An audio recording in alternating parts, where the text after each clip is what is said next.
Okay, तो इसके पहले वाले वीडियो में हम लोग ने कवर किया था एलिमेंट क्या है, कंपाउंड क्या है एंड मिक्सचर क्या है। ठीक है, चैप्टर हमारा चालू है कंपोजिशन ऑफ द मैटर। उसमें हम लोग ने इसके पहले वाली वीडियो में क्या कवर किया था, element, compound and mixture. Okay, तो आज के वीडियो में हम लोग स्टार्ट करेंगे कि एलिमेंट में कौन से टाइप्स आते हैं, उसके बाद में कंपाउंड में कौन से टाइप्स आते हैं और मिक्सचर में कौन से टाइप्स आते हैं। ठीक है, तो ये आज का हमारा टॉपिक है। तो एलिमेंट में तो स्टार्ट करते हैं हम लोग types of the element. Element में क्या होता है कि element further classified into metals, non metals and मेटलाइट्स। ठीक है, एलिमेंट तो पता है ना, जिसमें एक ही टाइप का एटम प्रेजेंट रहता है। ठीक है, तो उसी को हम लोग क्या बोलते हैं, एलिमेंट्स। ओके, तो एलिमेंट्स में कौन कौन आता है, तो मेटल्स आते हैं, नॉन मेटल्स आते हैं और मेटलाइट्स आते हैं। अभी मेटल और नॉन मेटल के बारे में हम लोग नेक्स्ट जो चैप्टर आने वाला है मेटल्स नॉन मेटल्स करके, ठीक है, तो उसमें हम लोग डिटेल में स्टडी करेंगे। तो आज उसके बारे में कुछ बात नहीं करेंगे। ठीक है, मेटल क्या होता है, नॉन मेटल क्या होता है, उसके बारे में हम लोग डिटेल में स्टडी करेंगे इन द नेक्स्ट चैप्टर। ठीक है, मेटल्स और नॉन मेटल्स क्या होते हैं, उसके बारे में उसका प्रॉपर्टीज़ क्या होता है, सब कुछ। ओके, तो आज हम लोग स्टार्ट करेंगे directly from the types of the compound. ठीक है, अभी टाइप्स ऑफ द कंपाउंड में 3 टाइप्स आता है। फर्स्ट वाला जो टाइप है that is organic compound. Compound में फर्स्ट वाला टाइप आता है ऑर्गेनिक कंपाउंड। ऑर्गेनिक कंपाउंड को ही हम लोग बोलते हैं कार्बन कंपाउंड। तो ऐसे नाम क्यों गिरा कार्बन कंपाउंड, क्योंकि ऑर्गेनिक कंपाउंड में कार्बन जो है वो मेन कंस्टिट्यूएंट रहता है, मेन पार्ट रहता है। ठीक है, कार्बन जो है वो मेन पार्ट रहता है। ठीक है, उसके साथ हाइड्रोजन भी प्रेजेंट रहता है, लेकिन carbon and hydrogen they are the main constituent particles of the compound. ठीक है, तो ये जो कार्बन है ना वो क्या है, वहाँ पे मेन रोल का काम कर रहा है। आया समझ में? तो उसी को हम लोग क्या बोलते हैं, कार्बन कंपाउंड भी बोलते हैं। तो ऑर्गेनिक कंपाउंड मतलब ही कार्बन कंपाउंड, क्यों, क्योंकि कार्बन वहाँ पे मेन रोल कर रहा है, मेन रोल का काम कर रहा है। ठीक है, इतना ध्यान में रखो बस। ओके, उसके बाद में इनऑर्गेनिक कंपाउंड। ठीक है, और उसके बाद में आते हैं कॉम्प्लेक्स कंपाउंड। अभी 1 बाय 1 हम लोग स्टडी करेंगे कि पहला ऑर्गेनिक कंपाउंड्स और कार्बन कंपाउंड्स क्या होता है। ठीक है, अभी देखो ऑर्गेनिक कंपाउंड मतलब क्या है, ऐसे कंपाउंड जो हीट करने के बाद they do not give any residue और they give the blackish residue. मतलब क्या कि इनको बर्न करने के बाद वो कुछ रेसिड्यू नहीं देते।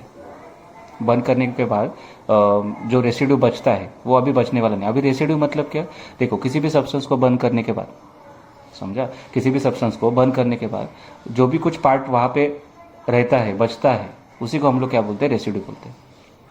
ठीक है, सब्सटेंस को बर्न करने के बाद जो भी कुछ पार्ट बचने वाला है नीचे, तो उसी पार्ट को हम लोग क्या बोलते हैं, रेसिड्यू।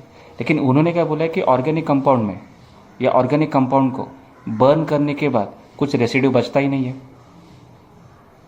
आया समझ में आ रहा है? समझो ये ऑर्गेनिक कंपाउंड है, समझो ये पेंसिल ऑर्गेनिक कंपाउंड है।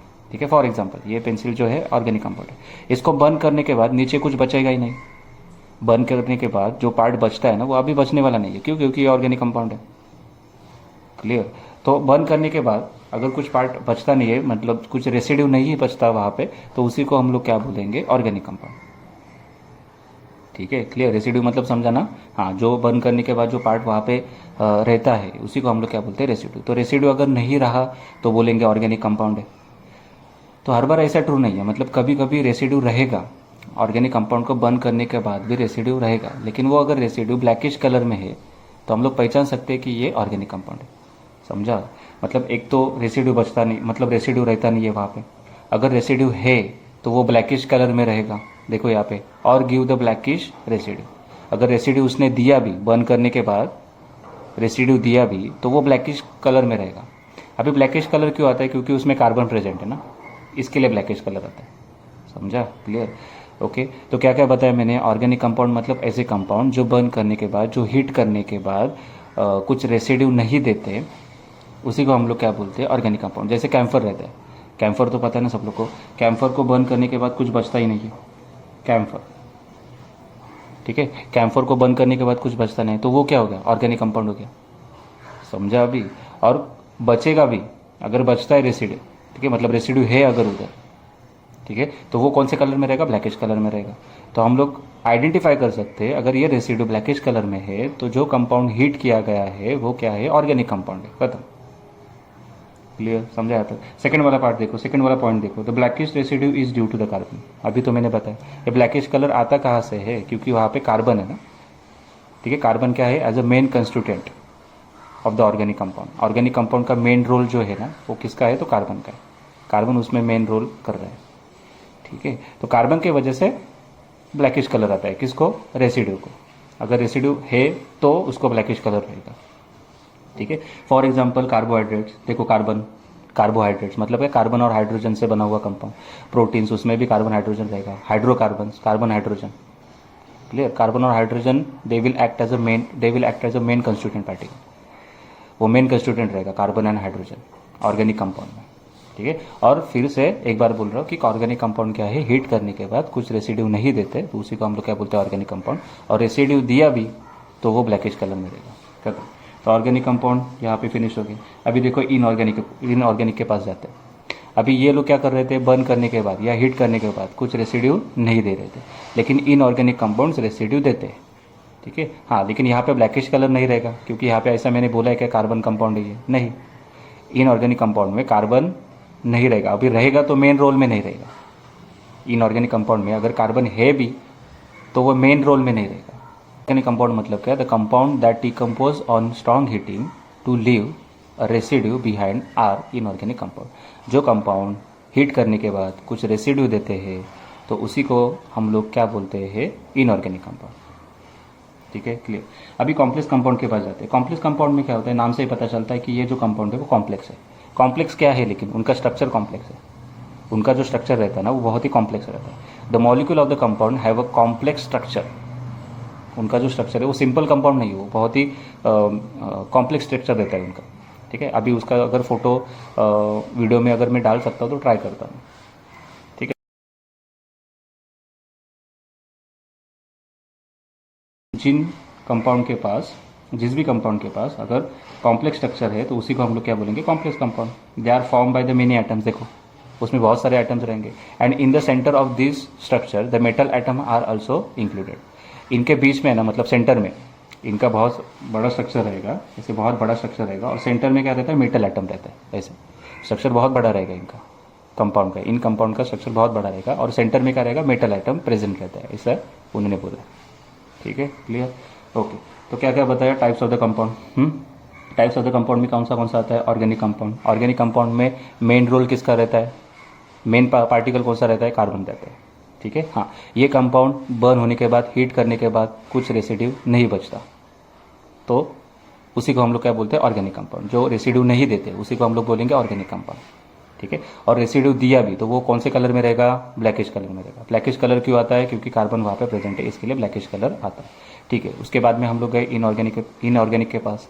इनऑर्गेनिक मतलब क्या, जो कंपाउंड हीट करने के बाद कुछ रेसिड्यू देते हैं, रेसिड्यू वहाँ पे छोड़ते हैं, to leave the residue behind is called inorganic compound. और थर्ड वाला मैंने बताया कॉम्प्लेक्स कंपाउंड। नाम से ही पता चलता है कॉम्प्लेक्स, कुछ तो कॉम्प्लेक्स होने वाला है। क्या कॉम्प्लेक्स है, उनका स्ट्रक्चर कॉम्प्लेक्स रहता है, ठीक है। तो स्ट्रक्चर कॉम्प्लेक्स रहेगा और सेंटर में मेटल एटम प्रेजेंट रहता है, तो उस कंपाउंड को हम लोग बोलेंगे कॉम्प्लेक्स कंपाउंड। उनके स्ट्रक्चर की वजह से नाम दिया है और क्लासीफाई किया है, ठीक है। इनका स्ट्रक्चर इतना कॉम्प्लेक्स नहीं रहेगा। कॉम्प्लेक्स वाले कंपाउंड का स्ट्रक्चर ही कॉम्प्लेक्स रहता है, ठीक है। और सेंटर में उन्होंने बोला कि मेटल एटम प्रेजेंट रहता है। बस कंपाउंड में इतना ही था। और टाइप्स ऑफ एलिमेंट्स में तो मेटल, नॉन मेटल, वो तो हम लोग बाद में स्टडी करने वाले हैं। अभी बढ़ते हैं हम लोग आगे, टाइप्स ऑफ द मिक्सचर, ठीक है। टाइप्स ऑफ द मिक्सचर, अभी टाइप्स ऑफ मिक्सचर में दो टाइप्स पढ़ते हैं, homogeneous mixture and heterogeneous mixture, ठीक है। मिक्सचर का भी टाइप देखेंगे, homogeneous mixture and heterogeneous mixture. देखो, होमो मीन्स सेम, यहाँ पे पहले देखो, होमो मीन्स सेम, ठीक है। और जीनियस मीन्स जीनियस, मतलब क्या, फेज, ठीक है। होमो means same, genius means phase, clear. यहाँ पे देखो, hetero means different, hetero means different, hetero means different, ठीक है। और जीनियस मीन्स, उसका मीनिंग क्या होता है, फेज, ठीक है, क्लियर। अभी नाम से ही पता चलता है, देखो, सेम फेज, डिफरेंट फेज, ठीक है। ध्यान में ऐसे रखना है, होमोजेनस मिक्सचर मतलब क्या, सेम फेज, डिफरेंट फेज। अभी फेज क्या होता है और उसका एग्जाम्पल हम, ठीक है, तो एग्जाम लेने के बाद पता चल जाएगा। तो हम लोग काम करते हैं, पहले होमोजेनस मिक्सचर का एक एग्जाम्पल हम लोग कंसीडर करते हैं, ठीक है। ये तो समझ में आना, होमो means same, genius means phase, hetero means different, genius means phase, ठीक है, क्लियर, ओके। तो चलो आगे बढ़ते हैं। अभी होमोजेनस मिक्सचर में एग्जाम्पल लेते हैं हम लोग, एग्जाम्पल हम लोग लेते हैं salt and water, salt in water. अभी देखो, वाटर लिया, उसमें सॉल्ट डिजोल्व किया, ठीक है, वाटर लिया, उसमें मैंने सॉल्ट डिजोल्व किया, तो कुछ डिफरेंट फेज दिखाई देता है क्या, नहीं।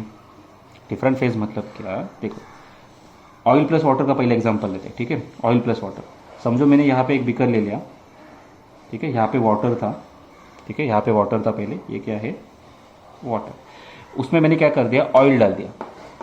इस वाटर में मैंने क्या किया, ऑयल डाल दिया, यहाँ पे देखो, इस वाटर में मैंने क्या किया, ऑयल डाल दिया। अभी ऑयल डालने के बाद आप लोग को तो पता है ऑयल इसमें डिजोल्व तो नहीं होने वाला वाटर में, उसका लेयर कुछ ऊपर ही दिखाई देगा।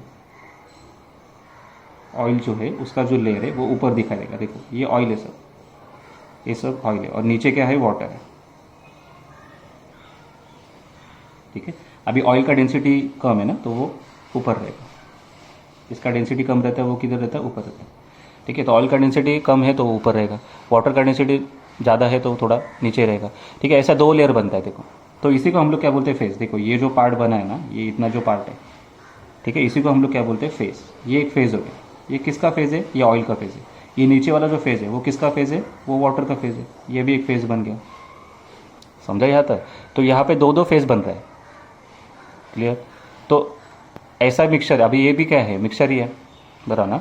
मिक्सचर जो है उसमें डिफरेंट डिफरेंट फेज तैयार हो गया, क्लियर। कंपाउंड को हम लोग ने मिक्स किया, ठीक है, दो डिफरेंट डिफरेंट कंपाउंड्स को हम लोग ने मिक्स किया, वाटर को मैंने ऑयल के साथ मिक्स किया, लेकिन वो मिक्स हुआ क्या, नहीं, उसने क्या किया, दो डिफरेंट डिफरेंट फेजेस तैयार किया, ठीक है। तो अगर कोई भी मिक्सचर में कंपाउंड को ऐड करने के बाद अगर वो डिफरेंट फेज दिखाई देता है वहाँ पे, तो उस मिक्सचर को हम लोग क्या बोलते हैं, हेट्रोजेनियस मिक्सचर। दो डिफरेंट फेज, देखो hetero means different, genius means phase, तो डिफरेंट फेज यहाँ पे दिखाई दिया। ऑयल और वाटर का मिलाकर कुछ एक फेज तैयार हुआ क्या, नहीं। अभी एग्जांपल हम लोग लेते हैं, अभी देखो सेकंड वाला एग्जांपल हम लोग लेते हैं, सॉल्ट इन वाटर, ठीक है। सॉल्ट इन वाटर, सॉल्ट उसमें मैंने डाल दिया, सॉरी पहला था वाटर, वाटर उसमें मैंने डाल दिया सॉल्ट, ठीक है, यहाँ तक क्लियर है। सॉल्ट को डालने के बाद ऐसा डिफरेंट डिफरेंट फेज वहाँ पे दिखाई देगा क्या, नहीं। तुम लोग बोलोगे सर वाटर और सॉल्ट दोनों एक जैसा दिख रहा है, मतलब अभी हम लोग उसको डिफ्रेंशिएट नहीं कर सकते कि ये सॉल्ट है और ये वाटर है। अभी ये जो सॉल्ट डिजोल्व करने के बाद कैसा दिखाई देगा, कुछ ऐसा ही, उसमें क्या है, वाटर प्लस सॉल्ट है। तो अभी हम लोग बोल सकते हैं क्या कि ये सॉल्ट का फेज़ है, ये वाटर का फेज़ है, नहीं, दोनों का फेज़ तो एक ही हो गया, सेम फेज़ है थ्रू आउट, ठीक है, क्लियर। तो ऐसा मिक्सचर जिसमें सेम फेज़ रहेगा, एक ही फेज़ रहेगा, जितना भी कंपाउंड हम लोग ने मिक्स किया है ना, वहाँ पे शुगर भी डाल सकते हैं, समझो इसमें मैंने क्या किया, शुगर डाल दी, तो शुगर भी डिजोल्व करने के बाद यहाँ पे क्या आएगा, शुगर। तो शुगर डिजोल्व करने के बाद डिफरेंट डिफरेंट फेज दिखाई दे रहा है क्या, नहीं। तो ये मिक्सचर कौन सा हो गया, homogeneous. Homo means what, same, same phase, एक ही फेज है थ्रू आउट, ये एक ही फेज है ना थ्रू आउट, देखो ना, ये पूरा क्या हो गया, एक ही तो फेज है, देखो ये पूरा क्या हो गया, एक ही फेज है। लेकिन यहाँ पे देखो ना, वाटर अलग है, ऑयल अलग है, मिक्स करने के बाद दोनों मिक्स हुआ क्या, नहीं। तो दोनों ने अपना अपना डिफरेंट डिफरेंट फेज तैयार किया। तो डिफरेंट फेज अगर है तो उस मिक्सचर को हम लोग बोलेंगे हेट्रोजेनियस मिक्सचर। और अगर मिक्स करने के बाद कंपाउंड को, डिफरेंट डिफरेंट कंपाउंड्स को मिक्स करने के बाद उन्होंने अगर एक ही फेज तैयार किया तो उसी को हम लोग बोलेंगे होमोजेनियस मिक्सचर। Simple, clear. अभी उसको ध्यान में कैसे रखना है, नाम से ही ध्यान में रखना है। होमो means what, same, genius means what, phase. यहाँ पे भी हेट्रो मीन्स डिफरेंट, ये दो खाली वर्ड ध्यान में रखो, homo means same, hetero means different, और मिक्सचर तो पता है, ठीक है। तो when all the component of a mixture form one phase, when all the component of the mixture form a one phase, it is called as homogeneous mixture. Simple है। So for example, salt, water और sugar तीनों को add किया, तो तीनों को add करने के बाद कुछ डिफरेंट फेज नहीं दिखाई दे रहा है, एक ही फेज दिखाई दे रहा है थ्रू आउट, तो उसी को हम लोग क्या बोलेंगे, होमोजेनियस मिक्सचर। और यहाँ पे देखो मैंने कंपोनेंट को ऐड किया, डिफरेंट डिफरेंट कंपोनेंट्स को ऐड किया मैंने, ठीक है, ऑयल को ऐड किया, वाटर को ऐड किया है, तो दोनों ने क्या किया, अपना अपना डिफरेंट फेज तैयार किया, ठीक है। When all the components of the mixture form two or more phases, it is called heterogeneous mixture. दो और दो से ज़्यादा और भी इसमें आ सकता है, और भी कुछ कंपाउंड डाल दिया मैंने, उसने अपना एक फेज तैयार किया, ठीक है, मतलब दो फेज से ज़्यादा रहेंगे, दो या दो फेज से ज़्यादा रहेंगे, तो उस मिक्सचर को हम लोग क्या बोलेंगे, हेट्रोजेनियस मिक्सचर। ऐसा नहीं है कि खाली दो फेज रहेंगे, नहीं, दो से ज़्यादा भी फेजेस हो सकते हैं वहाँ पे। अगर और एक कंपोनेंट मैंने डाल दिया, उसने अपना एक फेज तैयार किया, तो वहाँ पे कितना फेज हो जाएगा, फिर तीन फेजेस हो जाएगा, ठीक है। तो 2 और 2 से ज़्यादा फेज अगर है मिक्सचर में तो उसको हम लोग बोलेंगे हेट्रोजेनियस मिक्सचर। अगर एक ही फेज तैयार हुआ है कंपोनेंट को ऐड करने के बाद, एक ही फेज अगर तैयार हुआ है तो उसको हम लोग बोलेंगे होमोजेनियस मिक्सचर। इतना सिंपल है, देखो क्लियर। तो होमोजेनियस मिक्सचर और हेट्रोजेनियस मिक्सचर भी हम लोग ने कंप्लीट किया है, और कंपाउंड्स और एलिमेंट्स तो क्लियर है। आज के टॉपिक में हम लोग ने क्या क्या कवर किया है, तो टाइप्स ऑफ द एलिमेंट्स में मेटल, नॉन मेटल, मेटलाइड, तो इसके बारे में तो हम लोग पूरा चैप्टर ही है हमारे पास मेटल नॉन मेटल, तो उसमें हम लोग डिटेल में स्टडी करेंगे। कंपाउंड के बारे में क्या क्या स्टडी किया, ऑर्गेनिक, इनऑर्गेनिक और कॉम्प्लेक्स। ऑर्गेनिक में क्या रहता है, carbon as a main constituent particle. ये लोग रेसिड्यू नहीं देते, इनऑर्गेनिक कंपाउंड रेसिड्यू देते हैं। अगर इन्होंने रेसिड्यू दे भी दिया, ऑर्गेनिक कंपाउंड ने रेसिड्यू अगर दे दिया तो उसमें क्या रहेगा, कार्बन क्या रहेगा, ब्लैकिश कलर का रहेगा वो रेसिड्यू, और वो किसके वजह से रहता है, कार्बन की वजह से रहता है। ठीक है। कॉम्प्लेक्स कंपाउंड में क्या आता है कि उसका स्ट्रक्चर कॉम्प्लेक्स होता है। ठीक है, बस उतना ही है उसमें। और उसके बाद में हम लोग ने देखा टाइप्स ऑफ द मिक्सचर में देखा homogeneous mixture, heterogeneous mixture. Homogeneous मतलब क्या, सेम फेज रहेगा। कंपोनेंट को ऐड करने के बाद अगर वो एक ही फेज दिखाते हैं तो उसको हम लोग बोलेंगे होमोजेनियस मिक्सचर। और कंपोनेंट को, वेरियस कंपोनेंट को ऐड करने के बाद अगर वो डिफरेंट फेज दिखाते हैं कुछ ऐसे, तो उसी को हम लोग बोलेंगे हेट्रोजेनियस मिक्सचर। जैसे कि for example water plus oil, दो फेज दिखाई दिया, ठीक है, और कुछ कंपोनेंट यहाँ पे ऐड किया तो वो अपना फेज दिखाई दिया। ठीक है, चलो तो आज के वीडियो में इतना ही, और उसके बाद में हम लोग स्टार्ट करेंगे फिर सॉल्यूशन, सस्पेंशन और कोलेट्स, इसके बारे में स्टडी करेंगे नेक्स्ट वीडियो में। ठीक है।